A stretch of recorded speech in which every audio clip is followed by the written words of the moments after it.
સાબરકાંઠાના તલોદમાં આગ લાગવાની ગંભીર ઘટના બની છે। વીજવાયર તૂટતા ખેતરમાં આગ લાગી છે। આગની ઘટનામાં ઘઉંનો પાક બળીને ખાખ થયો છે। ખેડૂતોને રાતા પાણીએ રૂવાનો હાલ વારો આવ્યો છે। રજૂઆતો કરવા છતાં જીઈબીના આંખ આડા કાન છે। ઘટનાની જાણ થતાં ફાયર બ્રિગેડની ટીમ ઘટના સ્થળે દોડી આવી હતી। ફાયર વિભાગની ટીમે આગ ઉપર સંપૂર્ણપણે કાબુ મેળવ્યો છે।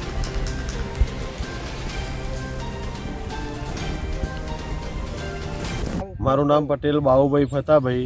જીબીમાં 8 થી 10 વખત વારંવાર રજૂઆત કરવા છતાં કોઈ પણ કમ્પ્લેનનું સોલ્વ થતી નહીં। લાપરવાહીના લીધે આજે 1.5 થી 2 વીઘા ઘઉં એકદમ સળગી ગયા, પણ આજ સુધી 1.5-2 કલાક થયા પણ હજુ સુધી કોઈ જીબીનો કોઈ અધિકારી આવવા તૈયાર નથી।